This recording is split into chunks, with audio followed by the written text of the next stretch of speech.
پڑھنے کے بعد انسان 2 رکعت نماز کی تمنا کرے گا، اللہ اکبر، رب کی بارگاہ میں عرض کرے گا مجھے موقع دے دیا جائے تاکہ میں 2 رکعت نماز پڑھ لوں دنیا میں لوٹ کر، دنیا میں جا کر، مگر اس کو موقع نہیں ملے گا۔ میری قوم کے جوانوں، کتنا خوبصورت سرمایہ ہے جسے زندگی کہتے ہیں، جسے حیات کہتے ہیں۔ اللہ اکبر، سوچو تو صحیح، وہ اللہ، وہ جواد و کریم، وہ ہر نعمت کو بار بار دیتا ہے، مگر وہ جواد و کریم نے قانون بنا دیا کہ دنیا میں ایک مرتبہ بھیجیں گے، دنیا کی زندگی ایک مرتبہ عطا کریں گے، دوبارہ کسی کو نہیں دیں گے۔ یہ دنیا میں پہلی اور آخری مرتبہ آئے ہو، حیات کو غنیمت جانو، اس سے پہلے کہ موت آ جائے اور موت کی تلواریں ہمارے سروں پہ لٹک رہی ہے۔ میں اپنے جوانوں سے کہتا ہوں، نکڑوں پر بیٹھ کر ٹائم پاس کرنے والوں، اللہ اکبر، چوراہوں پر بیٹھ کر وقت کی بربادی کرنے والوں،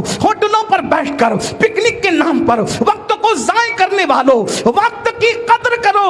حجت الاسلام امام غزالی رحمت اللہ تعالی علیہ لکھتے ہیں، میرے استاد فرماتے ہیں، یعنی امام غزالی فرماتے ہیں، میرے استاد فرماتے ہیں، وقت وہ 2 دھاری تلوار کا نام ہے، اگر تو اس کو صحیح استعمال نہیں کرے گا تو وہ تجھے کاٹ کر کے رکھ دے گا۔ اللہ اکبر۔ امام راضی رحمت اللہ علیہ فرماتے ہیں، میرے استاد نے کہا، آپ کے استاد فرماتے ہیں کہ سورۃ العصر کی تفسیر میں نے برف بیچنے والے کو دیکھ کر کے سمجھی، وہ کس طرح سے برف بیچنے والا، اس کو نقصان کے لیے کچھ کرنا نہیں پڑتا، برف بیچنے والے کو نقصان کے لیے کچھ نہیں کرنا پڑتا، غافل ہوا برف پگھلتا چلا جائے گا، اس کا نقصان ہو جائے گا۔ ہوشیار برف بیچنے والا کون ہے؟ اللہ اکبر، کہ جلدی جلدی پگھلنے والا برف بیچ کر نہ ختم ہونے والے نہ پگھلنے والے سرمائے کو اکٹھا کر لے۔ جیسے برف فیکٹری سے نکلنے کے بعد پگھلتا ہی رہتا ہے اسی ہوا لگنے سے، اسی طرح انسان ماں کے شکم سے نکلنے کے بعد ہر لمحہ موت سے قریب ہو رہا ہے۔ میری قوم کے جوانوں، زندگی کسی کی بھی بڑھ نہیں رہی ہے، بلکہ ہر انسان کی زندگی گھٹ رہی ہے۔ 1 سیکنڈ کاٹا آگے بڑھتا ہے، ہمیں موت سے قریب کرتا ہے، 1 گھنٹہ آگے بڑھتا ہے، ہمیں موت سے قریب کرتا ہے، 1 دن آگے بڑھتا ہے، ہمیں موت سے قریب کرتا ہے۔ اللہ کے بندو، وقت کی قدر کرو، اس لیے کہ ہر آنے والا دن انسان سے کہتا ہے، اے انسان، میں آیا ہوں، میرے اندر کچھ اچھا عمل کر لے تاکہ میں اللہ کی بارگاہ میں گواہی دوں۔ اگر تو اچھا عمل نہ کر سکے گا تو وہ بھی میں گواہی دوں گا۔ میرے پیارے آقا علیہ الصلوۃ والتسلیم کے پیارے دیوانوں، کتنے افسوس کی بات ہے، وہ قوم جو دنیا پر حکومت کرنے کے لیے آئی تھی، وہ قوم جو دنیا کو انداز زندگی سکھانے کے لیے آئی تھی، وہ قوم جو دنیا کو ایجوکیشن بھیک اور خیرات میں دینے کے لیے آئی تھی، تمہیں پتا بھی ہے اپنی تاریخ، تمہیں پتا بھی ہے اپنی داستان۔ آج سے 5 صدیاں پہلے یورپ کا ہر انسان اگر علم حاصل کرنا چاہتا تو بغداد کی سرزمین پر جاتا اور مسلمانوں کے دروازے پر کاسے گدائی لے کر کے علم کے حصول کی کوشش کرتا۔ لوگ کہتے اگر علم حاصل کرنا ہے تو مسلمانوں کے پڑوس میں رہو، علم حاصل کرنا ہے تو مسلمانوں کے محلوں میں رہو، علم حاصل کرنا ہے مسلمانوں کے شہر میں رہو، علم حاصل کرنا ہے مسلمانوں کے ملکوں میں رہو۔ اللہ اکبر، یہ اپنی پہچان تھی، لیکن اللہ اکبر، کیا ہو گیا میری قوم کو، کیا نظر لگ گئی میری قوم کو؟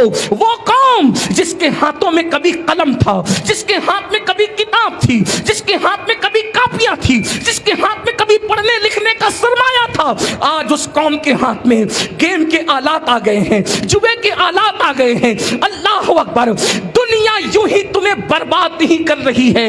میرا اللہ ارشاد فرماتا ہے، ان اللہ لا یغیر ما بقوم حتی یغیر ما بانفسہم۔ اللہ رب العزت اس وقت تک کسی قوم کی حالت کو نہیں بدلتا جب تک وہ قوم خود اپنے حالات کو تبدیل نہ کرے۔ آج مسلمانوں کو دیکھنا ہو تو دیکھ لو، یا تو وہ گناہ کر رہے ہوں گے، یا تو وہ غیبت کر رہے ہوں گے، یا تو وہ گیم کھیل رہے ہوں گے، یا تو وہ عورتوں پہ بد نظری کر رہے ہوں گے۔ ابھی مفتی صاحب فرما رہے تھے قرآن کا مسلمان کیا ہے، لیکن قرآن کیا کہتا ہے؟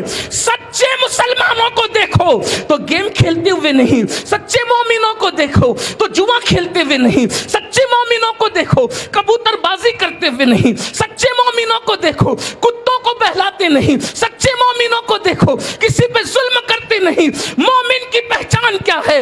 تراہم رکعن سجدا یبتغون فضلا من اللہ ورضوانا. جب تم ان کو دیکھو گے یا تو ان کو رکوع کرتے دیکھو گے یا تو ان کو سجدے کرتے دیکھو گے. جب تک مسلمان رکوع میں رہا, سجدے میں رہا, دنیا غلام بن کر کے اس کے پیچھے پیچھے چلتی رہی. زندگی کو غنیمت جانو. بہت جلد ایک دن یہ زندگی کا خوبصورت سلسلہ موت کی لٹکتی ہوئی تلوار کاٹ دے گی. بے شک. میرا مال, میری دکان, میرا مکان, میرا کاروبار. ایک بات عرض کرتا ہوں, بہت خوبصورت سی بات ایک بزرگ نے لکھی, اس کو سن لیں. یہ دنیا میں اپنا کچھ نہیں ہے.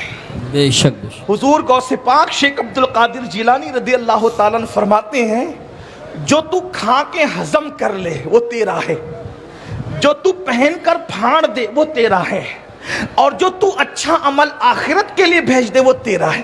تین چیز کے علاوہ کچھ تیرا نہیں ہے. اور انسان ڈوب گیا دنیا میں, آخرت کو فراموش کر گیا. ایک مرتبہ کا واقعہ ایک بزرگ لکھتے ہیں, دو بھائی آپس میں زمین کے لیے لڑ رہے تھے. ذرا توجہ کر. جی جی. زندگی کی قدر نہیں کرو گے, اچھے اعمال نہیں کرو گے تو کیا ہوگا اندازہ کریں.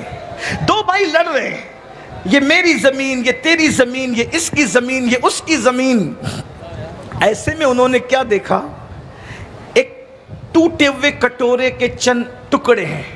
مٹی کا کٹورا ہے, اس کے ٹوٹے ہوئے چند ٹکڑے ہیں.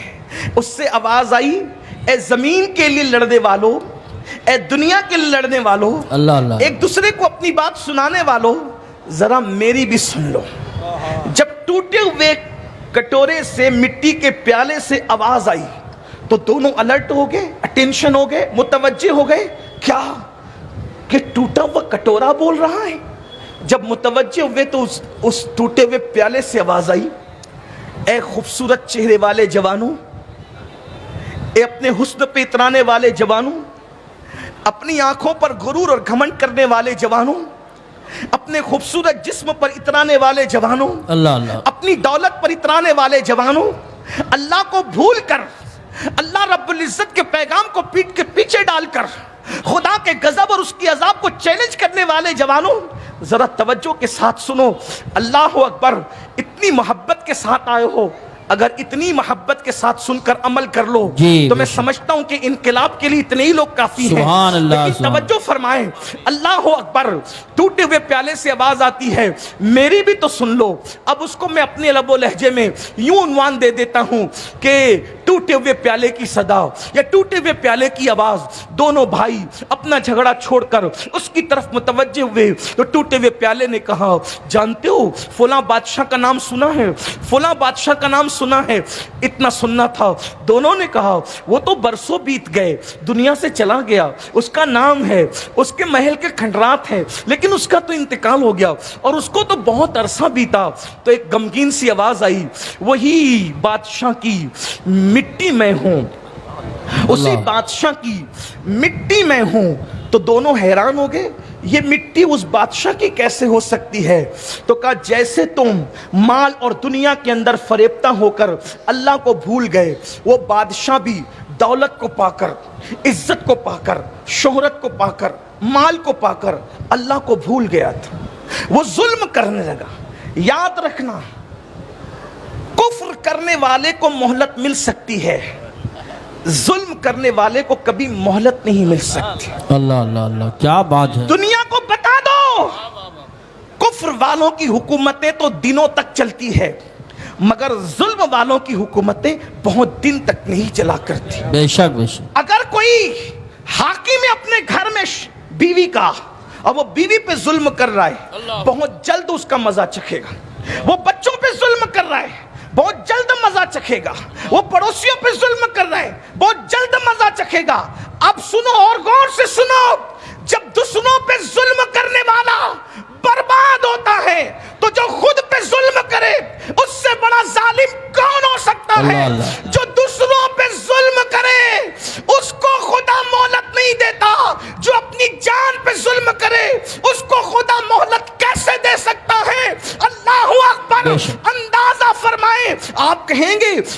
اپنے آپ پہ ظلم کا مطلب کیا؟ تو قرآن کہتا ہے وَلَوْ أَنَّهُمْ إِذْ ظَلَمُوا، جو اپنی جانوں پہ ظلم کرے. تو پتا چلا جانوں پہ ظلم کا مطلب کیا ہے. جانوں پہ ظلم کا مطلب یہ ہے کہ انسان گناہ کر کے اللہ کو ناراض کرے. یہ اپنے آپ پہ ظلم ہے. کیوں؟ دوسرے پہ ظلم کرے گا تو مارے گا، دوسرے پہ ظلم کرے گا تو کاٹے گا، دوسرے پہ ظلم کرے گا تو پیسہ چھینے گا، دوسرے پہ ظلم کرے گا تو حق تلفی کرے گا. لیکن جب گناہ کرے گا تو اپنے آپ کو جہنم کا مسافر بنائے گا، اپنے آپ کو جہنم کا ایندھن بنائے گا. یاد رکھنا، چھینا ہوا پیسہ واپس ہو سکتا ہے، چھینا ہوا پیسہ واپس ہو سکتا ہے، مارنے کے بعد معافی تلافی ہو سکتی ہے، لیکن گناہ کر کے آپ نے آپ کو جہنمی بنا لیا. اس کا حل کیا ہے؟ اپنے آپ پہ ظلم کر رہا ہے مسلمان تو وہ بادشاہ کی مٹی، بکھری ہوئی مٹی سے، اس کٹورے سے، ٹوٹے ہوئے کٹورے سے آواز آتی ہے کہ وہی بادشاہ کی میں مٹی ہوں. کیسے؟ کہ اللہ کو وہ بھول گیا، اور جب اللہ کو بھول گیا تو پھر اللہ نے اس کو غفلت میں موت عطا کی. وہ مر گیا اور مرنے کے بعد اس کو دفن کر دیا گیا. صدیوں میں نیچے کی مٹی اوپر آئی، صدیوں میں نیچے کی مٹی اوپر آئی، اور اس مٹی کو کیا انجام سے گزرنا پڑا. اس پہ لوگوں نے پاخانہ کیے، اس پہ لوگوں نے پیشاب کیے. اللہ کو بھولنے والوں، اللہ نہ کرے اپنے ساتھ بھی یہ ہو سکتا ہے کہ اپنی بکھری ہوئی مٹی پہ بھی لوگ پاخانہ کر سکتے ہیں، گندگی کر سکتے ہیں، پیشاب کر سکتے ہیں، بکریاں لیٹ کر سکتی ہے، کتے پیشاب کر سکتے ہیں. اور یاد رکھنا، مٹی مٹی میں ملنے سے احساسات ختم نہیں ہوتے. آقا علیہ السلام نے فرمایا جس چیز سے زندے کو تکلیف پہنچتی ہے اسی چیز سے مردے کو بھی تکلیف پہنچتی ہے. تھوڑا تصور میں لاؤ، تھوڑا تصور میں لاؤ، نرم نرم گدوں پہ لیٹ کر زنا کی فلمیں دیکھنے والوں، ذرا تصور میں لاؤ کرکٹ کے نام پر جوا کھیلنے والوں، ذرا تصور میں لاؤ بہنوں کا حق دبانے والوں، ذرا تصور میں لاؤ کانوں میں ایئر فون لگا کر گانے سننے والوں. مرنا تو ہے. جب اپنی مٹی پہ کتے پیشاب کریں گے کیا ہوگا؟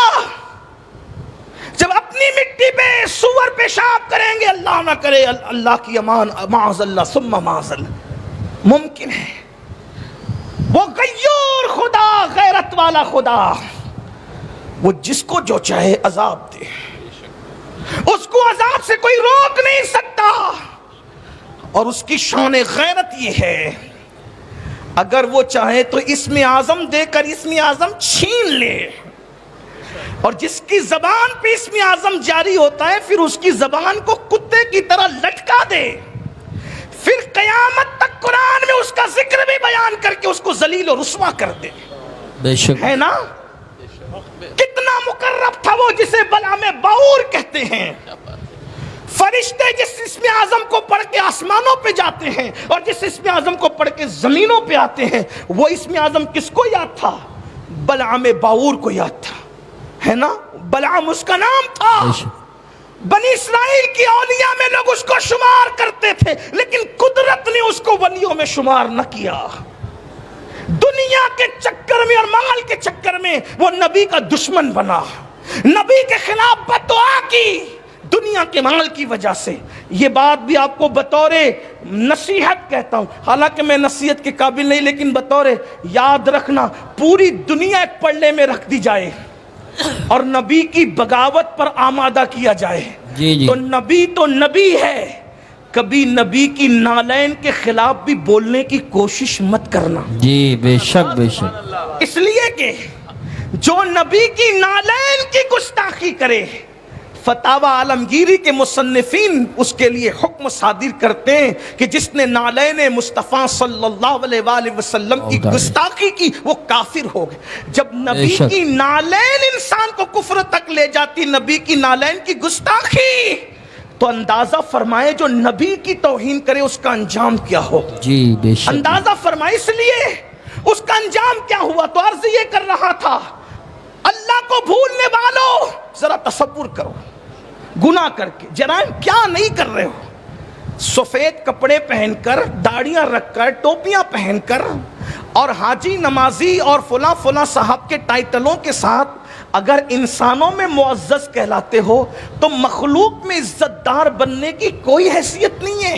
جی بے شک اصل عزت خالق کے نزدیک ہے، خالق کے بے شک نزدیک۔ بے شک بے شمار لوگ وہ ہیں جن کو مخلوق بیٹھنے کے لیے جگہ بھی نہیں دیتی، جو بیمار پڑ جائیں تو ان کی عیادت بھی نہیں کی جاتی، اللہ جو مر جائیں تو ان کے جنازے میں لوگ شرکت بھی نہیں کرتے، وہ آ جائیں تو ان کو بھگا دیا جاتا ہے، لیکن اللہ کے نزدیک ان کی عزت وہ ہے اگر کسی بات میں قسم اٹھا لے تو اللہ ان کی قسم کو پورا کر دے۔ سبحان اللہ، نعرہ تکبیر، صرف وہ نعرہ اللہ کے رسالت۔ نزدیک اس سے عزت حاصل کرتے ہیں۔ آج ہم سبحان انسان اگر دیکھ رہا ہے تو کھڑے ہو کے پانی نہیں پیتے، سی سی ٹی وی کیمرے کی زد میں ہے تو گٹکا نہیں تھوکتے، سی سی ٹی وی کیمرے کی زد میں ہے تو پان نہیں تھوکتے۔ سی سی ٹی وی کیمرے کی زد سے ڈرنے والوں، اللہ کی نگاہیں ہمیں دیکھ رہی ہے، پھر مسلمان زنا کیسے کر رہا ہے، مسلمان شراب کیسے پی رہا ہے، مسلمان جوا کیسے کھیل رہا ہے، تو تھوڑی دیر تصور کرو۔ میری گفتگو تھوڑی سی آج سمجھنے سے متعلق ہے، تھوڑا احساس کر لیجئے۔ اللہ اکبر، اللہ کو ناراض کر کے مرے، مٹی مٹی میں مل گئی، اللہ نہ کرے کتے پیشاب کر رہے ہیں، سور پیشاب کر رہا ہے، بکریاں پیشاب کر رہی ہے، انسان پاخانہ کر رہے ہیں، بتاؤ کیا بنے گا مسلمانوں؟ اور یاد رکھنا، میرے اللہ کی خفیہ تدبیر سے ڈرو، میرے اللہ کی خفیہ تدبیر سے بچو، وہ جس کے ساتھ جو چاہے سلوک کر سکتا ہے۔ اللہ اکبر، میرے بھائیوں ذرا سوچو تو صحیح، اتنی محنت کرتے ہو، جسم کو اتنا سنوارتے ہو، جسم کو اتنا بچاتے ہو، ایک دن یہ جسم مر جائے گا۔ ذرا تصور کرو، پاپ کرتے ہو، جرائم کرتے ہو، اس جسم میں کیڑے پڑیں گے، پڑنے تو ہے نا، اس جسم میں کیڑے پڑیں گے، اس جسم کو قبر کی مٹی کھائے گی، اس جسم کو قبر کے کیڑے کھائیں گے۔ کبھی سوچا اللہ اللہ، مچھر جسم سے گزر جائے کیا کیفیت ہوتی ہے، مکھی جسم پر چلے کیا حال ہوتا ہے، چھپکلی کو دیکھ لے بیت الخلا میں انسان کی کیا کیفیت ہوتی ہے۔ مسلمانوں، وہ دن کیا دن ہوگا جب قبر کی تنہائی ہوگی، قبر کی تاریکی ہوگی، اللہ اکبر، قبر کا اندھیرا ہوگا، ایک ہاتھ کو دوسرا ہاتھ سجائی نہیں دے گا۔ اس وقت کتنے غم ہوں گے، اتنے دکھ ہوں گے۔ یاد رکھنا، اس وقت کسی کو خان صاحب ہونا، شیخ صاحب ہونا، مرزا صاحب ہونا، فلاں صاحب ہونا کام نہیں آئے گا، نہ خطے کام آئیں گے، نہ قبیلے کام آئیں گے، نہ زمین کی ڈگریاں کام آئے گی، کچھ کام نہیں آئے گا۔ اللہ اکبر، اس وقت انسان کے ہاتھ بھی اپنے نہ ہوں گے، انسان کے پیر بھی اپنے نہ ہوں گے، انسان کی زبان بھی اپنی نہ ہوگی۔ ہائے کیا بے کسی ہوگی، ہائے کیا بے بسی ہوگی۔ میرے آقا فرما رہے ہیں، حیاتک قبل موتک، اپنی زندگی کو موت سے پہلے غنیمت جان لو۔ اس ٹوٹے ہوئے پیالے سے آواز آتی ہے، کاش کوئی عبرت حاصل کر لے، کاش کسی کے کانوں تک یہ عبرت کی بات پہنچ جائے۔ اگر مائیں اور بہنیں موجود ہیں، میں ان بہنوں سے بھی کہتا ہوں، زیورات کی دیوانی میری بہن، سونے پر گولڈ پر اپنا سب کچھ قربان کرنے والی میری بہن، ہر شادی میں نئے کپڑے کا مطالبہ کرنے والی میری بہن، گھنٹوں ٹی وی کا منہ پکڑ کر سیریلوں کو دیکھ کر اپنے بچوں کی تربیت نہ کرنے والی میری بہن، ایک دن تیرا بھی تو جنازہ اٹھنا ہے، ایک دن تو نے بھی تو دنیا سے جانا ہے۔ بتاؤ اے میری قوم کی بہن، بتاؤ۔ اللہ اکبر، تیرا شوہر تو کسی فیکٹری کا مالک ہو سکتا ہے، تیرا شوہر تو چند جو ہے وہ کسی دکان کا مالک ہو سکتا ہے، روپیوں کا مالک ہو سکتا ہے، لیکن اللہ اللہ، میں نے تو ان عورتوں کی زندگیوں کو بھی پڑھا ہے جن عورتوں کو ہلدی اور چندن سے روزانہ نہلایا جاتا تھا۔ میری بہن، تو زیورات کی محبت میں اللہ کو بھول گئی۔ آج مرد بھی تو چند لوگ نماز پڑھ لیتے ہیں، عورتیں تو بالکل نماز نہیں پڑھتی۔ تراویح کا معاملہ تو عورتوں سے بالکل ختم ہو چکا ہے، عورتیں یہ بھی نہیں سمجھتی کہ ان پہ تراویح سنت ہے، جیسے مردوں پہ سنت ہے ویسے عورتوں پہ بھی سنت ہے۔ لیکن اللہ اکبر، عورتیں نہیں کرتی، انہیں زیور چاہیے، انہیں فلم چاہیے، انہیں سیریل چاہیے۔ دکان پہ پہنچے تو جا کر کے بڑے فخر سے کہتی ہے، ذرا وہ کپڑے نکال کے دے جو فلاں اداکارہ نے پہنے تھے۔ اے میری بہن، اداکارہ تجھے جنت میں نہ لے جائے گی، وہ تو خود جہنم کی کتیا بنے گی۔ میری بہن سوچ تو صحیح، جو اسکرین پر آ کر کے زنا کرتی ہے، جو کیمروں کے سامنے آ کر جو اداکارائیں زنا کرتی ہے، اس کو تو نے آئیڈیل بنا لیا۔ نہیں نہیں میری بہن، یاد رکھو، دنیا دنیا دنیا میں گم رہنے والوں، میرے اللہ کا اعلان ہے، انما اموالکم واولادکم فتنہ، کہ تمہارے مال اور تمہاری اولاد تمہاری آزمائش ہے۔ اس دنیا میں گم نہ ہو جانا، عبرت کے لیے سن لو، جن عورتوں کو ہلدی اور چندن اور دودھ سے روزانہ نہلایا جاتا تھا، بال بال موتی پروئے جاتے تھے، آج ان عورتوں کی قبروں کا نشان بھی موجود نہیں ہے، مگر وہ سیدہ کائنات، وہ مخدومہ کائنات، مہینہ مہینہ پر جس کے گھر میں چولہا نہیں جلتا تھا، جمعہ کا خطبہ مکمل نہیں کرتا جب کا خطیب ان کی بارگاہ میں خراج عقیدت پیش نہیں کرتا۔ اللہ آپ بتائیں، یا رسول آپ بتائیں، اس لیے یاد رکھو دنیا ہی سب کچھ نہیں ہے۔ بات بے مکمل شک کر رہا ہوں، اس ٹوٹے ہوئے مٹی کے کٹورے سے آواز آئی، میری مٹی نیچے سے اوپر ہوئی، لوگوں نے پیشاب کیا، پاخانے کیے، پھر کیا ہوا؟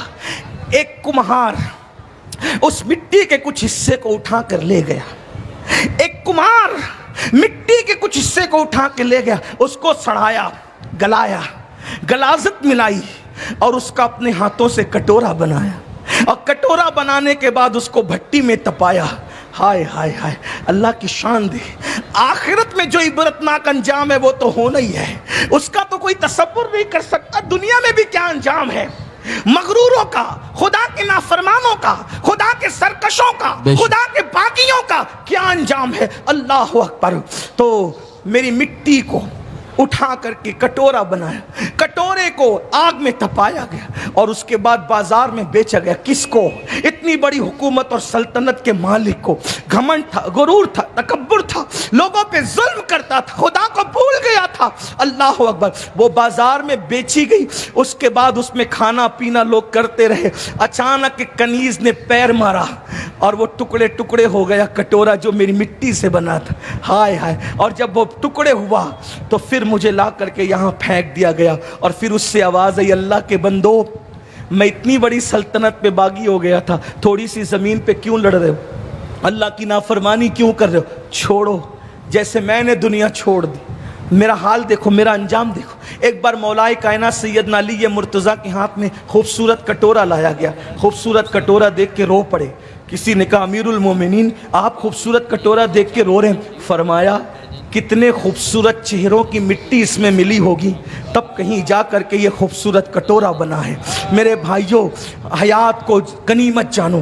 موت سے پہلے ایک ضابطہ پیش کر دوں، ہم لوگ واٹس ایپ لے کے بیٹھتے، ایک دو دو گھنٹہ لگ جاتا۔ دیکھیے واٹس ایپ یوز کیجئے، میں منع نہیں کر رہا۔ اہل سنت کے علماء یا واعظین یا مفکرین یا دانشوران قوم، ہم حالات سے ٹکرانے کی بات کبھی نہیں کرتے۔ واٹس ایپ یوز کیجئے، استعمال کیجئے ضرورت کے مطابق، فون کا استعمال کیجئے ضرورت کے مطابق۔ آپ اتنا سوچو، ہم واٹس ایپ کے بغیر زندہ رہ سکتے ہیں، فیس بک کے بغیر زندہ رہ سکتے، موبائل کے بغیر زندہ رہ سکتے، بولو کھانے کے بغیر ہم زندہ رہ سکتے؟ نہیں رہ سکتے۔ جس کھانے کے بغیر اور جس پینے کے بغیر ہم زندہ نہیں رہ سکتے، اس کھانے اور پینے کے بارے میں بھی قرآن کیا کہتا ہے؟ کلو وشربو ولا تسرف، کھاؤ اور پیو مگر حد سے مت بڑھو۔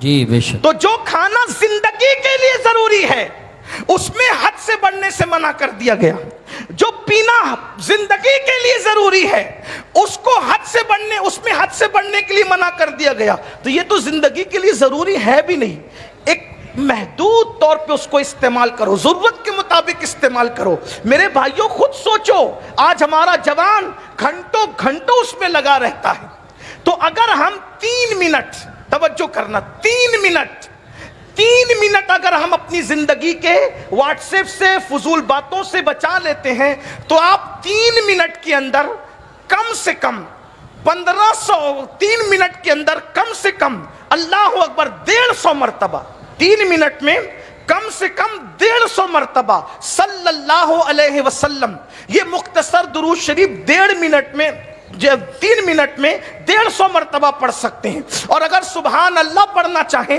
تو کم سے کم 3 منٹ میں 100 بار آپ سبحان اللہ پڑھ سکتے ہیں۔ یاد رکھیے، جب مرنے والے مریں گے تو مرنے کے بعد ہر انسان پچھتائے گا۔ میرے بھائیوں، میں بات وہ ایک سمیٹتے ہوئے آگے کی روایت پڑھنا چاہتا تھا، لیکن بات سمیٹتے ہوئے آج کل کیا اپنا دماغ کیا بنا ہے، مائنڈ سیٹ ہے، قبر میں حضور آئیں گے، صلی اللہ علیہ وسلم. توجہ کرنا میری بات پہ, میں انکار نہیں کر رہا ہوں لیکن اس کا ایک پہلو بتا رہا ہوں. قبر میں حضور آئیں گے صلی اللہ علیہ وسلم, پھر میں حضور کو لپٹ جاؤں گا, حضور سے باتیں کروں گا, حضور سے ملاقات ہوگی, اور پھر میری قبر جنت کے باغوں میں سے باغ بنے گی. یہ مائنڈ سیٹ ہے ہمارا, ٹھیک. اگر یہ بات امام اہل سنت جیسا انسان کرے تو ان کو زیب ہے. استاد زمن جیسا بندہ کرے اس کو زیبہ دیتا ہے. حضور مفتی اعظم اور محدث اعظم جیسے لوگ کریں ان کو زیبہ دیتا ہے. میرے اور آپ جیسے انسان کو تو اسی پہ سوچنا چاہیے کہ حضور علیہ السلام قبر میں آ رہے ہیں, اور وہ آئیں اور مجھے اور آپ کو دیکھیں, اور اگر خوش ہی ہو جائے, بس صرف ایک بار مسکرا دے تو بیڑا پار ہے. نکیرین کے جواب آسان, بے شک. مگر حضور علیہ السلام خوشی سے ہماری قبر سے رخصت ہو جائیں, یہ امتحان زیادہ مشکل ہے. کیوں مشکل ہے پتہ ہے؟ شیخ محقق شیخ عبداللہ محدث دہلوی رحمۃ اللہ علیہ فرماتے ہیں جب تم رسول اللہ کو سلام کرتے ہو اور تمہارے چہروں پہ داڑیاں نہیں ہوتی تو اللہ کے رسول علیہ السلام تم سے رخ پھیر لیتے. توجہ کرنا ذرا, میری بات پہ غور کرنا. اللہ کے رسول علیہ السلام جن چہروں پہ داڑیاں نہیں ہیں ان سے رخ پھیر لیتے ہیں. پھر وہ حدیث ایک طویل, کئی اس کے اندر روایتیں موجود ہیں. جس نے سونے کی انگوٹھی پہنی اس سے رخ پھیر لیا, جس نے اونچا مکان بنایا اس سے رخ پھیر لیا, جس کے گھر میں قیمتی پردے ٹنگے تھے اس سے رخ پھیر لیا. بتاؤ نا, جن سے رخ پھیرا سونے کی انگوٹھی پر, جس سے رخ پھیرا اللہ اکبر اونچا مکان بنانے پر, جس سے رخ پھیرا قیمتی پردے لٹکانے پر, وہ کوئی معمولی لوگ تھے؟ وہ میرے اور آپ جیسے لوگ تھے؟ نہیں, وہ بہت بڑے لوگ تھے. جب اتنے بڑے لوگوں سے بظاہر ان اعمال پر رخ پھیرا جا سکتا ہے تو سوچو میرے بھائیوں جو سود کے دھندے کر کے جا رہے ہو اور پھر شاعروں کے کہنے پر اس خوش فہمی میں ہو کہ حضور آئیں گے تو میں قدموں سے لپٹوں گا. ذرا سوچو تو صحیح, اگر وہ رخ پھیر لیں, اگر رخ انور پھیر لیں, سوچو جب اللہ کے رسول صلی اللہ, قبر کا حال سنو, قبر کا حال. جب اللہ کے رسول صلی اللہ علیہ وآلہ وسلم کی چچی سیدہ فاطمہ بنت اسد, مولائے کائنات کی پیاری امی جان, جن کے بارے میں حضور فرماتے ہیں یہ میری چچی نہیں ہے, یہ میری ماں ہے, ماں. انہوں نے مجھے ماں کی طرح پالا, ماں کی طرح پیار دیا. اللہ کے رسول علیہ السلام جب ان کا وصال ہوا, اپنا تہبند, اپنا کرتا شریف تبرک کے طور پہ ان کو عطا فرمایا, اور اس کے بعد ان کی قبر میں حضور لیٹ گئے. قبر میں ایسا کسی کے ساتھ نہیں کیا, پہلی مرتبہ جس کے ساتھ کیا وہ سیدہ فاطمہ بنت اسد تھی. ان کی قبر میں لیٹ گئے تو کسی نے کہا آقا آج سے پہلے, توجہ کرنا, مائنڈ سیٹ کر کے رکھنے والوں, شاعری کی دنیا اور ہے, حقیقتوں کی دنیا اور ہے.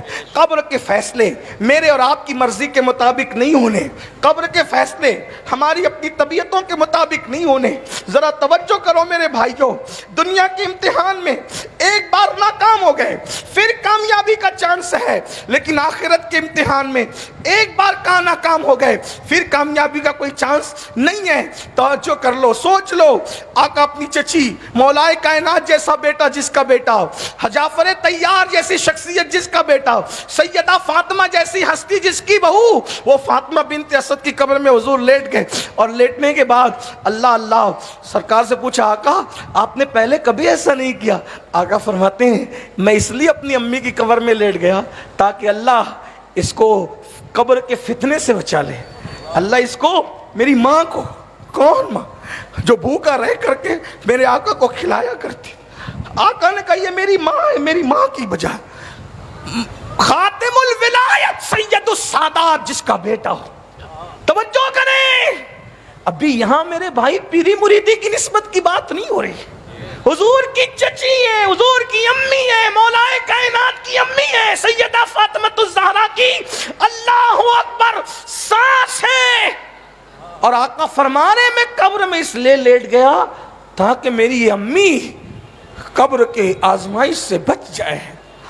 تو اللہ کسی کو تعجب ہو، یا رسول اللہ یہ آپ کی امی جان فاطمہ بنت اسد کے بارے میں آپ یہ کہہ رہے ہیں کہ قبر کی آزمائش سے بچ جائے؟ تو آقا نے تعلیم امت کے لیے کہا، یہ ہمارا عقیدہ ہے، حضور کی نسبتیں ہر مقام پر کام آئے گی، ہمارا بے شک۔ لیکن تعلیم امت کے لیے کہا، کیا کہا؟ یہ تو فاطمہ بنت اسد ہے، میں اپنے بیٹے ابراہیم ابن محمد کے لیے بھی یہ کہتا ہوں۔ آپ غور کریں، جو محمد ابن ابراہیم تھے نا، حضور کے شہزادے، پہلی بات تو وہ جوان ہی نہیں ہوئے، وہ جوانی کی عمر کو نہیں پہنچے۔ بزرگوں نے فرمایا اگر وہ جوان ہوتے تو حضور کے بعد وہ نبی ہوتے، لیکن چونکہ ختم نبوت کا عقیدہ مسلم ہے، اس لیے قدرت نے ان کو جوان ہونے ہی نہیں دیا۔ جیسے فرمایا کہ میرے بعد اگر کوئی نبی ہوتا تو عمر ابن خطاب ہوتے، مگر نبوت ختم ہو چکی۔ اللہ اکبر۔ تو آقا علیہ السلام فرماتے، اور ان کا وصال بالکل شیر خارگی کے عالم میں، بچپنے کے عالم میں ہو گیا۔ آقا فرماتے ہیں میں قبر کے فتنے کے معاملے میں اپنے بیٹے کے بارے میں بھی کچھ نہیں کہتا۔ غور فرمائیں، جو 6 مہینے یا 8 مہینے کی عمر میں، دودھ پیتے کی عمر میں دنیا سے چلے جائیں، حضور تعلیم امت کے لیے فرمائے، تعلیم امت کے لیے، کہ میں اپنی ماں فاطمہ بنت اسد تو کیا اپنے بیٹے ابراہیم ابن محمد کے لیے بھی ایسا نہ کہتا۔ میرے بھائیوں سوچو نا، اپنی راتیں کیسے گزرتی ہیں، اپنا دن کیسے گزرتا ہے، اپنے حالات کیا ہیں۔ اللہ کے لیے اپنے آپ پہ رحم کر لو۔ اور گفتگو کو آخری پہلو دیتے ہوئے بس اتنا عرض کروں گا، آج دنیا بس اینڈ کرتے، آج دنیا ہمیں آوارہ بنانا چاہتی ہے، آج دنیا ہمیں جو ہے وہ معاذ اللہ گناہگار بنانا چاہتی ہے، مجرم بنانا چاہتی ہے۔ اس لیے میری قوم کے جوانوں کو وہ مجرم بنانے کے لیے کبھی شراب کا عادی، کبھی نشے کا عادی، کبھی جوے کا عادی بنانا چاہتی ہے۔ ایک بات یاد رکھنا، دنیا کو جو لرزہ ہے اور جو تکلیف ہے، جو اذیت ہے، وہ یہ ہے کہ ہم مال میں آگے بڑھ جاتے ہیں، ہم دولت میں آگے بڑھ جاتے ہیں، ہم ڈگریوں میں آگے بڑھ جاتے ہیں، لیکن اخلاق اب بھی مسلمانوں کے پاس وہ ہے کہ اخلاق کے معاملے میں دنیا کی کوئی قوم ان سے جیت نہیں سکتی۔ اب بھی مسلمانوں میں وہ اخلاق موجود ہیں، لیکن میرے بھائیوں شراب کی وجہ سے، جوے کی وجہ سے، نشے کی وجہ سے ہمارے اخلاق اب دن بدن بدلتے جا رہے ہیں، ہمارے جوانوں سے وہ چیزیں چھینی جا رہی ہے۔ بالخصوص مسلم محلوں کے اندر خود مسلمان ظالم نام کے مسلمان نشہ بیچتے ہیں، نشہ آور چیزیں بیچتے ہیں، نشہ آور چیزوں کو فروخت کرتے ہیں، جوؤں کے دھندے کرتے ہیں۔ میں ان سے پوچھتا ہوں، نشہ بیچنے والوں ذرا سوچو، اگر تمہارا بیٹا اسی طرح تم سے نشے کی چیز مانگے گا تو کیا تم اس کے ہاتھوں ایسی موت فروخت کرو گے؟ کیا پیسہ ہی سب کچھ ہے؟ کیا دولت ہی سب کچھ ہے؟ میرے بھائیوں دنیا کے اندر حلال کمانے والوں کا مال دنیا میں رہ گیا، حلال کمانے والے اپنا مال ساتھ نہ لے گئے، آپ اور ہم کیا ساتھ لے جائیں گے؟ اور میرے جوانوں سے کہتا ہوں، یاد رکھنا، جب تک تم جوے سے اور نشے سے بچتے رہے اس وقت تک تمہارا معیار بہت بلند رہا۔ میرے بھائیوں میں تمہاری منت کرتا ہوں، تم جوان ہو، قوم کا سرمایہ ہو، قوم کے لیے جو ہے وہ بہت عظیم سرمایہ ہو۔ جوان کسی قوم کی گویا کہ زلف پریشاں کو سنوارنے کا، نکھارنے کا ایک سبب ہوتا ہے۔ آپ جانتے ہیں جتنے صحابہ کرام ایمان لائے، سب میں زیادہ بڑی عمر کے صحابی کون تھے؟ حضرت سیدنا ابو بکر صدیق، افضل البشر بعد الانبیاء بالتحقیق۔ سیدنا ابو بکر صدیق سب سے بڑی عمر کے صحابی تھے، اور ان کی عمر کتنی تھی ایمان لاتے وقت؟ 37 سال تھی۔ یعنی 37 سال میں بھی انسان بوڑھا نہیں ہوتا۔ یعنی حضور کے سب سے بڑی عمر کے صحابی کی عمر کتنی تھی مکے میں ایمان لاتے وقت؟ 37 سال۔ اس کا مطلب ہر صحابی جوان تھا۔ تو اسلام میں جو انقلاب آیا ہے وہ جوانوں کے ذریعے سے آیا ہے، اور آج جوانوں کو ٹارگٹ کیا جا رہا ہے۔ اللہ اکبر۔ سعد ابن ابی وقاص کہتے ہیں میرے چہرے پہ داڑھی کے بال بھی نکلنا شروع نہیں ہوئے تھے، میں نے جنگ احد میں حضور پہ آنے والے تیر کو اپنے سینے پہ روکا ہے۔ اور آقا ارشاد فرماتے ہیں لوگوں جوانوں کی قدر کرو۔ آقا نے فرمایا اس لیے ہم جوانوں تمہاری قدر کرتے ہیں۔ کیوں قدر کرتے ہیں پتہ؟ کیونکہ ہمارے آقا نے فرمایا کہ جوانوں کی قدر کرو، کیونکہ جب میں نے نبوت کا اعلان کیا تو بڈھوں نے میری دعوت کو رد کر دیا اور جوانوں نے میری دعوت کو قبول کر لیا۔ آقا نے فرمایا جوانوں نے میری دعوت کو قبول کر لیا، اس لیے جوانوں کی قدر کرو۔ اور یاد رکھنا ہر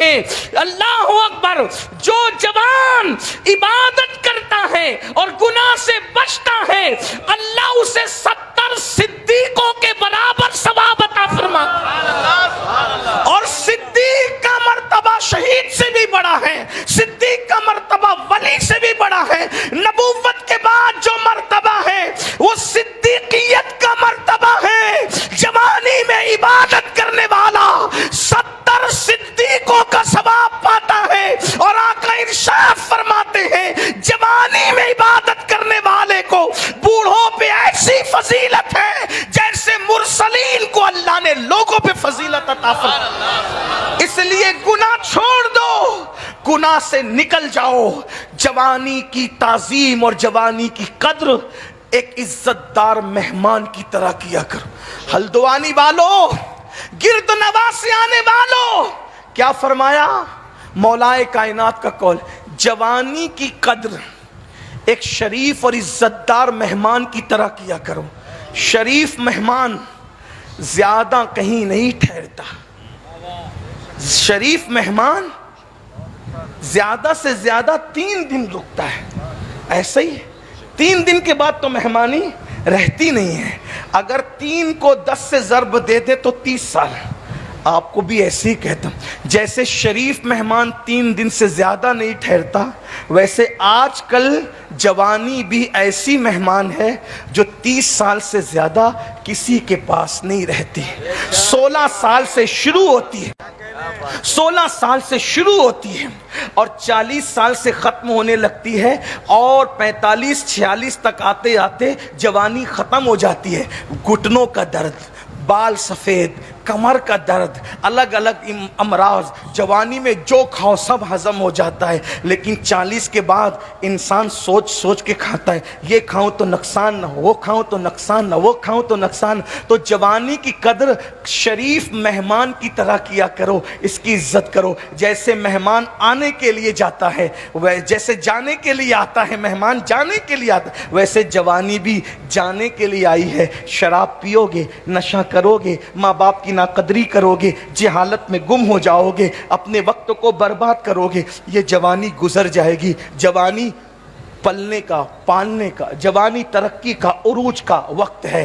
جوانی میں جو کما لیتا ہے بڑھاپا اچھا گزرتا ہے۔ جوانی میں مال بھی کماؤ، جوانی میں اعمال بھی کماؤ۔ اسلام افراط و تفریط سے پاک ہے۔ اگر تم لوگ نکڑوں پہ بیٹھے رہو گے تو مال کیسے کماؤ گے؟ اور ایک بات یاد رکھنا، میں ہر جلسے میں یہ بات کہتا ہوں کہ مسلمانوں مالدار بنو۔ یہ تمہیں کس نے سبق پڑھا دیا کہ اسلام غریبوں کا مذہب ہے؟ اگر اسلام صرف غریبوں کا مذہب ہوتا تو نظام زکوٰۃ کیوں ہوتا؟ نظام زکوٰۃ تو ہے اس لیے، اور نظام صدقہ کیوں ہوتا؟ غلاموں کو آزاد کرنے کا نظام کیوں ہوتا؟ آپ مجھے بتائیں، کیا غریب غلاموں کو آزاد کرے گا؟ کیا زکوٰۃ غریب دے گا؟ کیا صدقہ غریب دے گا؟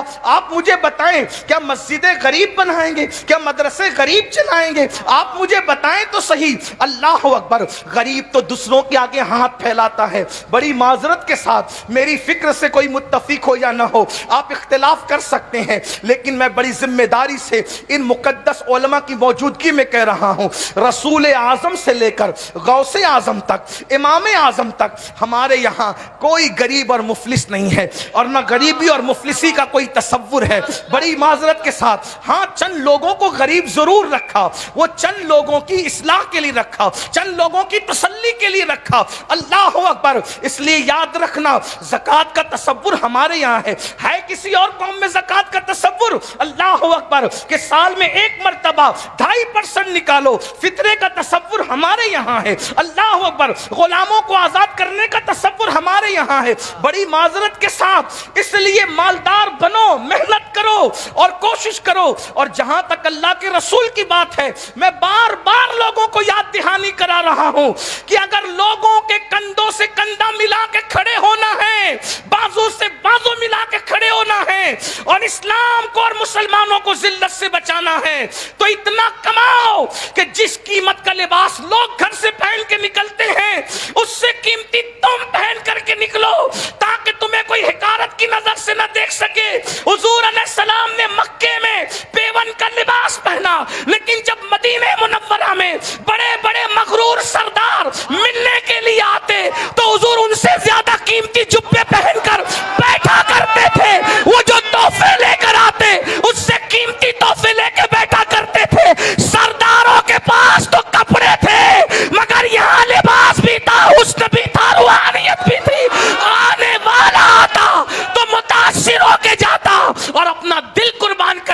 ہوگا. اس لیے یاد رکھنا حالات کے تحت بدلنا ہوگا. لیکن کب تم مالدار بنو گے؟ 3 بجے تک انٹرنیٹ پہ زنا کی فلمیں دیکھو گے اور دوپہر میں 12 بجے تک سو کے اٹھو گے تو کیا ترقی کرو گے؟ اسکول میں جا کے لڑکیوں کو پٹاؤ گے تو کیا ڈگریاں حاصل کرو؟ یہ ہنسنے کی بات نہیں ہے. او ظالموں، جیسے بلی کی نیت چچڑے میں ہے ویسے تم نے اپنا کردار بنا لیا. جملے تلخ لگے تو معاف کرنا. ایک دور وہ تھا جب کوئی انسان اپنی بیٹی کی حفاظت چاہتا تو مسلمان کے گھر میں رکھ کر کے جاتا. اپنے رشتہ داروں کے گھر میں نہیں، مسلمانوں کے گھر میں کہ یہ مسلمان ہے، یہ سب کچھ کر سکتا ہے. کسی کی بیٹی پر کبھی پاپ کی نظر نہیں اٹھا سکتا. یہ اپنا کردار تھا. یہ اپنا کہاں گیا وہ کردار؟ کہاں گیا وہ؟ تو قصہ پاری نہ ہو کر کے رہ گیا. تو میری گزارش ہے رات کو جلدی سویا کرو، صبح کو جلدی اٹھا کرو. لوگوں کی صبح سورج نکلنے کے بعد ہوتی ہے، ہماری صبح سورج نکلنے سے پہلے ہوتی ہے. بے شک.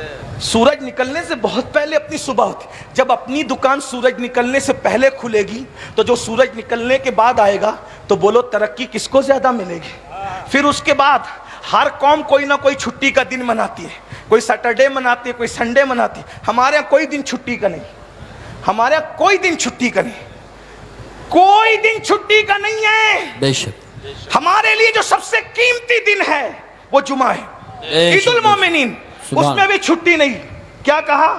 اذا نودی للصلاۃ من یوم الجمعہ فاسعوا الی ذکر اللہ وذروا البیع. جب جمعہ کی اذان ہو تو کاروبار بند کر دو. کاروبار وہی بند کرے گا جس نے کھولا ہے. جی مطلب جمعہ کو بھی کھول کے رکھو. جمعہ کو بھی جو 6 دن کمائے گا اس کی ترقی اور جو 7 دن کمائے گا اس کی ترقی. کون زیادہ ترقی کرے گا؟ یہ جو دیندار اور دنیا دار کی خود ساختہ لکیریں تم نے بنائی ہے، یہ کوئی دنیا دار اور دینداری کی لکیریں کام نہیں آ سکتی.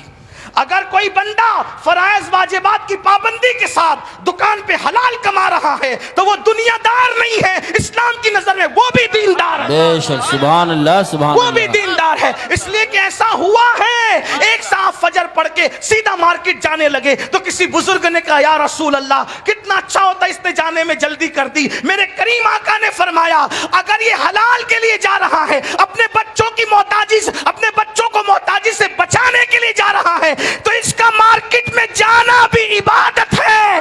جو حلال کماتے کماتے محنت کے پسینے میں شرابار ہوتا ہے، ہر پسینے کا قطرہ گناہ کا آخری حصہ لے کر کے ٹپکا کرتا ہے اور جب وہ اپنے گھر تھک کر آتا ہے تو گناہ سے ایسے پاک ہو جاتا ہے جیسے وہ ابھی اپنی ماں کے پیٹ سے پیدا ہوا. سبحان اللہ ماشاء اللہ. مال کماؤ لیکن کیسے؟ فرعون کی طرح نہیں. مال کماؤ نمرود کی طرح نہیں.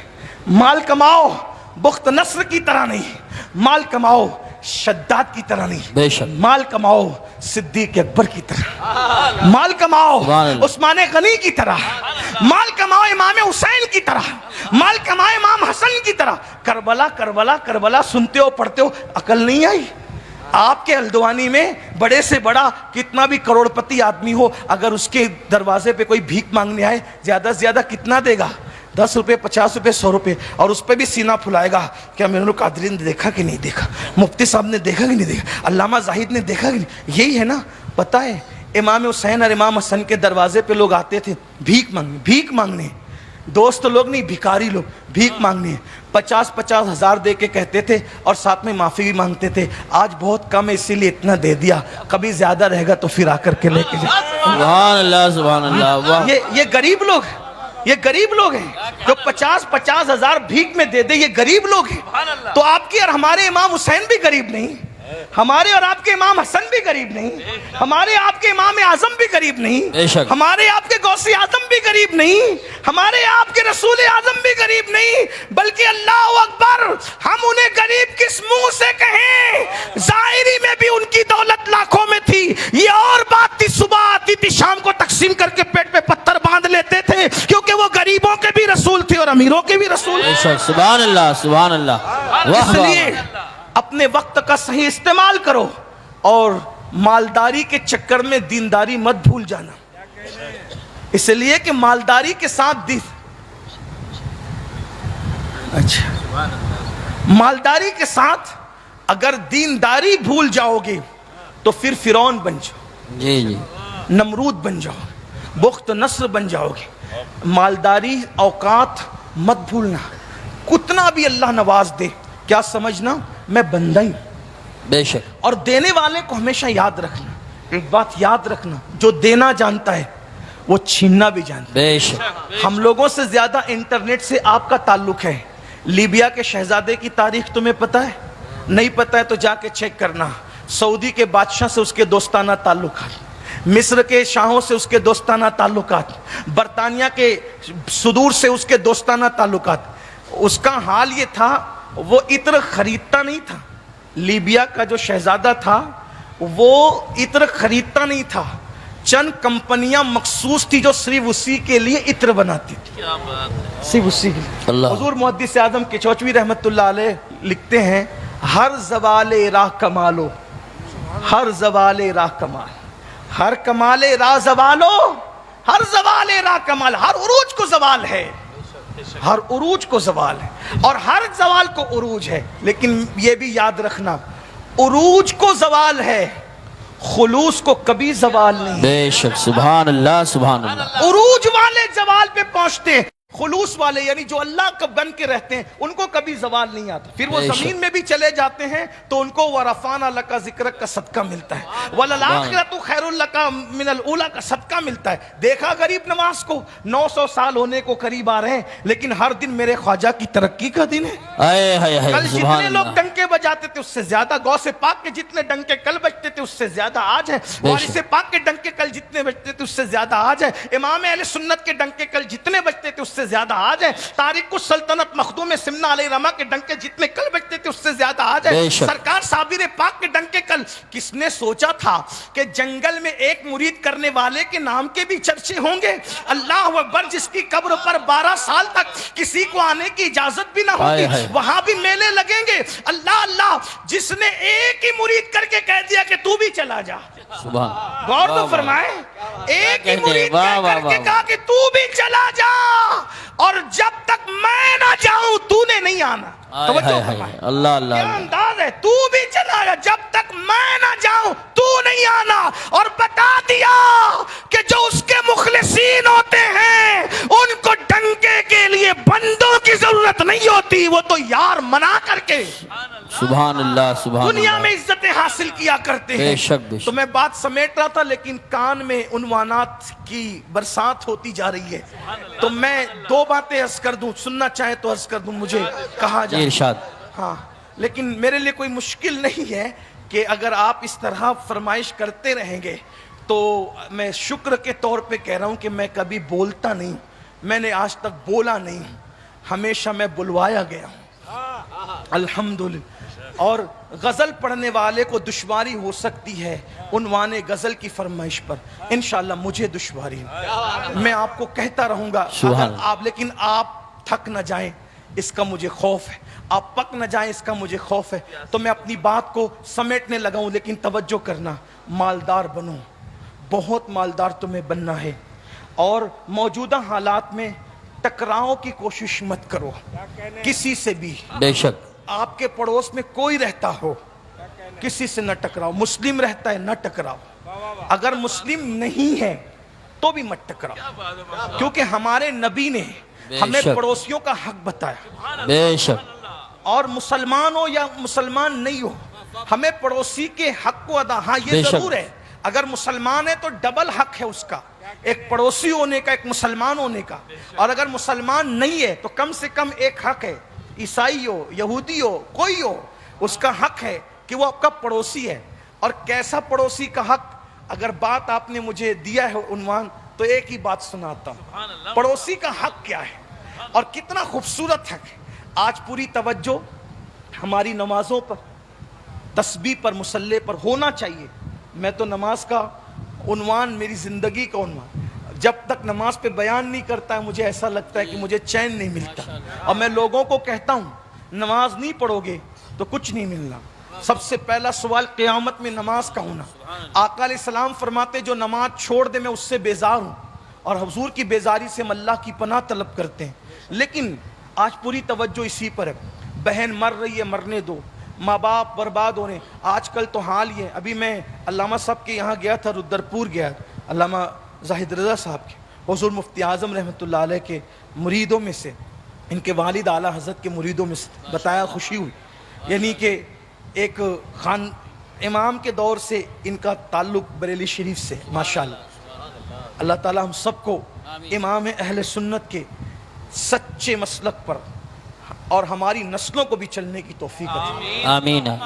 ابھی علامہ مفتی صاحب نے اشارہ کیا، نئی نئی فکر لے کر کے لوگ آ رہے ہیں.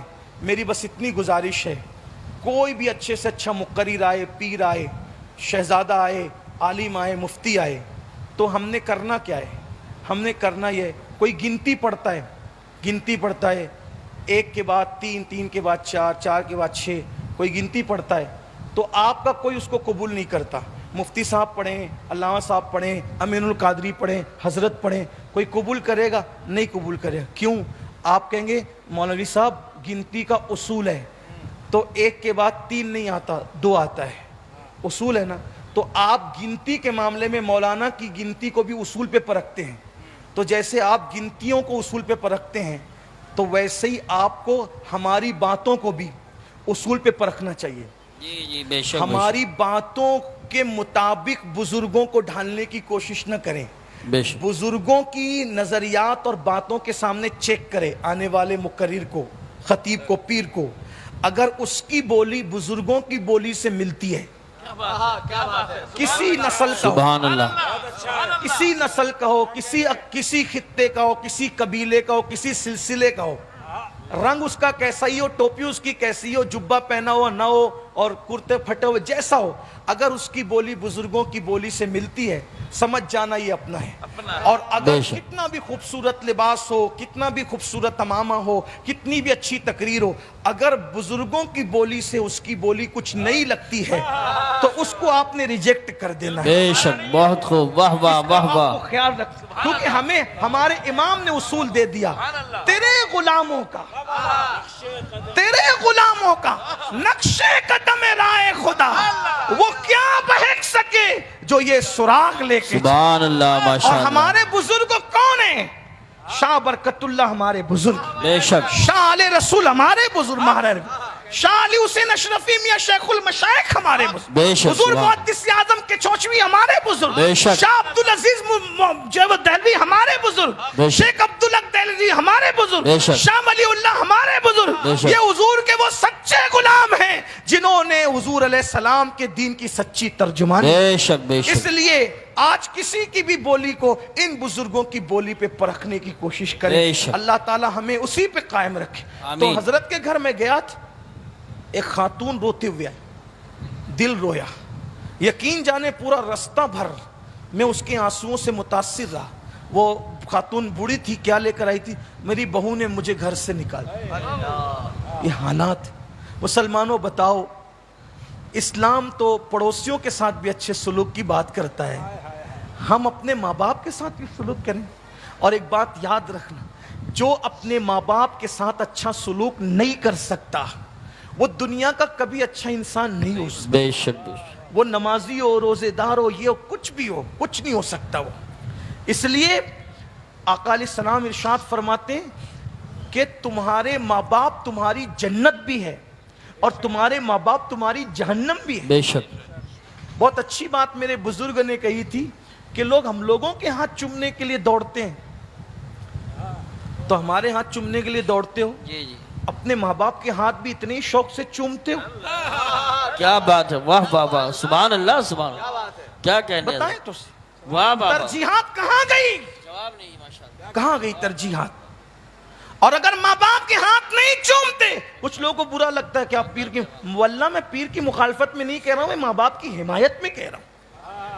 ہم خود اپنے مشائخ کے ہاتھ بھی چومتے، پیر بھی چومتے، لیکن آپ سے کہتا ہوں اگر ماں باپ کے ہاتھ نہیں چومتے تو پیروں کے ہاتھ چومنا تمہیں فائدہ نہیں دے سکتا. واہ واہ واہ واہ واہ. سبحان اللہ. مسجد بنانے سے زیادہ، مدرسے بنانے سے زیادہ، سب سے زیادہ اگر کسی پہ خرچ کرنے پہ ثواب ملتا ہے تو تمہارے ماں باپ ہیں. ان سے زیادہ خرچ کرنا، ان کے اوپر خرچ کرنے سے زیادہ ثواب پہ نہیں۔ میرے آقا فرماتے ہیں اگر تم اپنی عمر کو لمبی کرنا چاہتے ہو تو اپنے ماں باپ کے ساتھ اور رشتہ داروں کے ساتھ حسن سلوک کرو۔ آقا ارشاد فرماتے ہیں کسی بندے کی عمر صرف 3 دن بچتی ہے، صرف تین سال بچتی ہے۔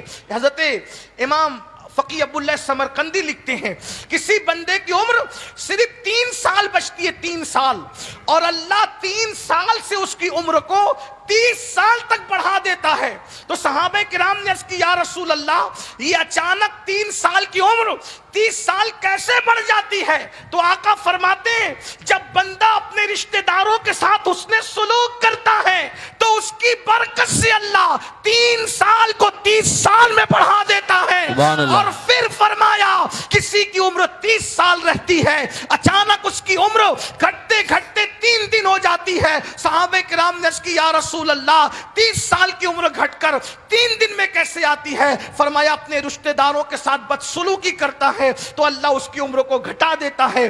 جلدی مرنا چاہتے ہو تو جیسے چاہو جیو، ذلت کی موت مرنا چاہتے ہو تو جیسے چاہو جیو، اور اگر عزت سے مرنا چاہتے ہو، عمر لمبی چاہتے ہو، دولت میں برکت چاہتے ہو، آقا فرماتے ہیں جو ہر نماز کے بعد اپنے ماں باپ کے لیے دعا کرتا ہے اللہ اس کے مال میں اضافہ کرتا ہے، مال میں برکت عطا کرتا ہے۔ صرف دعا کرنے پر یہ ہے تو جو اپنے ماں باپ پہ مال خرچ کرے اللہ اس کو کیا شان عطا کرے گا۔ اس لیے ماں باپ کی خدمت کرو، ماں باپ کی عظمت جانو، ماں باپ کے ساتھ اس میں سلوک کرو۔ ان کی رضا میں خدا کی رضا ہے، ان کی ناراضگی میں خدا کی ناراضگی ہے۔ تو جو آخری بات عرض کرنے چلا تھا وہ یہ پڑوسی کے بارے میں۔ پڑوسی مطلب کیا؟ جو بازو میں رہتا ہے وہ نہیں، 40 گھر دائیں سے، 40 گھر بائیں سے، 40 آگے 40 پیچھے، یہ سب پڑوسی ہے اپنے۔ بے شک بے شک۔ ہماری جماعت کے ایک بہت بڑے مفکر بزرگ نے بہت پیاری بات کہی کہ جب اتنے پڑوسی ہیں تو اتنے لوگ پڑوسی بن گئے، 40 40 80 80 80 160 لوگ پڑوسی ہو گئے، تو اس میں تو پورا محلہ ہو گیا نا، 160 گھر میں پورا محلہ ہو گیا۔ تو اب ہمارا پڑوسی تو یہ بن گئے، لیکن چونکہ یہ ہمارا محلہ ہے تو بازو کا محلہ ہمارا پڑوسی محلہ ہو گیا۔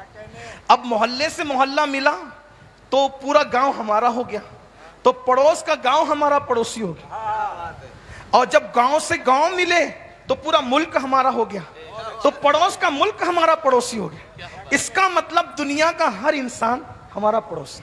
جی بے شک، سبحان اللہ۔ اور ہمیں حکم ہے جب تک پڑوسی کو نہ کھلاؤ تم نے سونا نہیں۔ آقا علیہ السلام ارشاد فرماتے ہیں جو پیٹ بھر کے کھا کے سوئے اور اس کا پڑوسی بھوکا ہو، یہ نہیں فرمایا کہ مسلمان ہو، نہیں، مطلقاً پڑوسی۔ دیکھیں تو صحیح، میں آپ سے یہی کہنا چاہتا ہوں دنیا کو نفرت کی بولی بولنے دو، آپ محبت کی بولی بولو۔ سبحان اللہ۔ نفرتیں اور محبتیں جب لڑتی ہیں تو نفرتیں ہار جاتی ہیں، محبتیں جیت جاتی ہیں۔ سبحان اللہ سبحان جیت اللہ۔ ہمیشہ محبت کی ہوئی ہے، اس لیے آؤ محبت کا پیغام عام کریں۔ اور ہمارے آقا علیہ السلام نے محبتوں سے دل جیتے ہیں، بے شک۔ حضور نے تلواروں سے نہیں محبتوں سے دل جیتے۔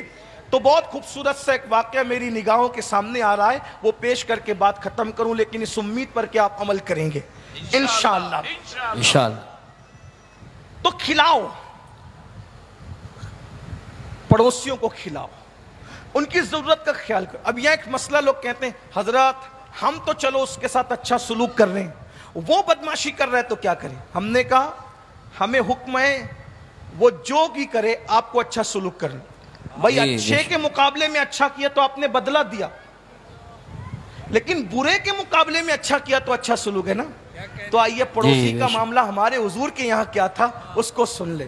ایک مرتبہ حضور علیہ السلام نے سوچا، آقا نے سوچا کہ آج رات بڑی فرصت ہے، میں تھوڑا اس روایت کو اپنے الفاظ کے جامع میں کچھ شرح کے ساتھ بیان کر رہا ہوں تاکہ بچوں کو بھی سمجھ میں آ جائے، بہنوں کو بھی سمجھ میں آ جائے۔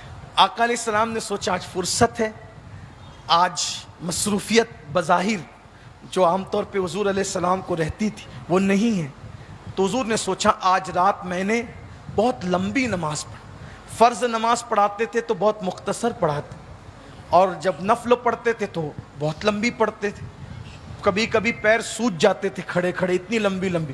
آج میں نے آقا سوچ رہے میں نے لمبی نماز پڑھی، اور لمبی نماز کی نیت سے حضور نے نماز شروع کی. جیسی نماز شروع کی، کان میں پڑوس سے ایک بچے کے رونے کی آواز آئی. غور کریں، کس کی نماز ہے؟ جانے نماز کی نماز، جانے عبادت کی نماز، اللہ کے محبوب کی نماز، نماز لانے والے کی نماز. ہائے ہائے، جہاں ارکان جس کی اداؤں پر ترتیب پاتے ہیں تو نماز بنتے ہیں. اس رسول کی نماز ہے. عبادت نام ہے تیری گلی میں آنے جانے. بے شک سبحان اللہ. تیری سیرت، تیری صورت زمانے سے نرالی ہے، تیری ہر ہر ادا پیارے دلیل بے مثالی. ہلدوانی والوں، سبحان اللہ. پھر کیا ہوا؟ گرد نواز سے آنے والوں، میرے آقا کے کان میں بچے کے رونے کی آواز آئی. میرے آقا نے ایک بچے کے رونے کی آواز پر اپنی نماز کو مختصر کر دی. اللہ کے رسول نے نماز مختصر کی ایک بچے کے رونے کی آواز پر. اور جب نماز مختصر کر لی تو حضور علیہ الصلوۃ والتسلیم جہاں سے آواز آ رہی تھی اس آواز پر چلتے چلتے گئے تو دروازے پہ رکے تو کیا دیکھا کہ وہ دروازہ کسی مسلمان کا دروازہ نہیں بلکہ ایک یہودی کا دروازہ. اور وہ بھی یہودی بالکل کٹر وادی انسان جو حضور کی مخالفت میں آگے آگے رہتا. حضور کی مخالفت میں وہ اس کی بیوی آ گیا. حضور علیہ السلام نے دروازے پہ دستک دی. اندر سے آواز آئی، کون؟ میرے کریم آقا نے فرمایا میں محمد ہوں صلی اللہ علیہ وآلہ وسلم. صلی اللہ محمد صلی اللہ علیہ وآلہ وسلم، اتنی رات تمہیں ہمارے دروازے پہ کیا کام؟ اندر سے عورت کی آواز ہے، کیا کام؟ میرے کریم نے فرمایا تمہارا بچہ رو رہا ہے نا. میرے کریم آقا نے فرمایا تمہارا بچہ رو رہا ہے نا، اس لیے تمہارے دروازے پر اس کا رونا، اس کے رونے کی آواز مجھے لائی ہے. سامنے سے جواب کیا آتا ہے بتائے؟ بچہ ہمارا روتا ہے، تمہیں اتنی تکلیف کیوں ہے؟ تمہیں کیوں تکلیف؟ جواب دیکھو کتنا گندا اور برا جواب. لیکن رحمت للعالمین کی رحمت للعالمینی پہ قربان جائیں. فرمایا مجھے دیکھا نہیں جاتا کسی کا رونا، اور میرے اللہ کا حکم ہے کہ میں مخلوق کے ساتھ اچھا سلوک کروں. آقا فرماتے ہیں اللہ نے کیا فرمایا؟ الخلق عیال اللہ، مخلوق اللہ کا کنبہ ہے. اور ایک مقام پہ فرمایا ارحموا من فی الارض وَيَرْحَمُكُمْ مَنْ فِي السَّمَاءِ، زمین والوں پہ تم رحم کرو، آسمانوں کا خالق تم پر رحم. سبحان اللہ، ماشاءاللہ. جب تک تم بندوں کی مدد کرتے رہو گی اللہ تمہاری مدد کرتا رہے گا. اللہ اکبر. فرمایا مجھے کسی کا رونا دیکھا نہیں جاتا. ابھی تک تو نفرت کی بولی بول رہی تھی، لیکن جب فرمایا مجھے کسی کا رونا دیکھا نہیں جاتا، دروازہ کھول دیا. فرمایا کیا بات ہے، کیوں رو رہا ہے تمہارا بچہ؟ تو کہا میرے شوہر سفر میں گئے، آنے میں تاخیر ہوئی، گھر میں جتنا چھوڑ کے گئے تھے سب ختم ہو گیا، حتیٰ کہ چراغ کا تیل بھی ختم ہو گیا اور چراغ بجھ گیا ہے. اب چراغ جلتا نہیں، اندھیرے کی وجہ سے بچہ میرا رو رہا ہے. میرے آقا نے فرمایا رکو، انتظار کرو. میرے آقا گھر گئے، اپنے گھر گئے، اور سراج منیر نے اپنے گھر کا چراغ نکالا. میرے آقا نے پڑوسی کا حق دیکھو، گالیاں دینے والے، مذمت کرنے والے، ظلم کرنے والے، برائی کرنے والے، مخالفت کرنے والوں کے ساتھ کیا سلوک ہے. اپنے گھر کا چراغ سراج منیر مصطفیٰ جان رحمت میں نکالا، اور نکال کر کے اس کے گھر میں رکھ دیا اپنا چراغ، اور گھر میں رکھا. جیسے چراغ کی روشنی ہوئی بچہ چپ ہو گیا. حضور مسکرا پڑے اور مسکرائے اور اپنے گھر آئے. سبحان اللہ. آ گئے گھر. آنے کے بعد حضور نے اپنے معمول کے مطابق نماز شروع کی ہوگی، اور اس کے بعد جب صبح ہوئی خدا کا کرنا، صبح ہوئی اس کا شوہر گھر آیا. آنے کے بعد دیکھا گھر میں ایک چراغ چھوڑ کے گئے تھے، دوسرا چراغ کہاں سے آیا؟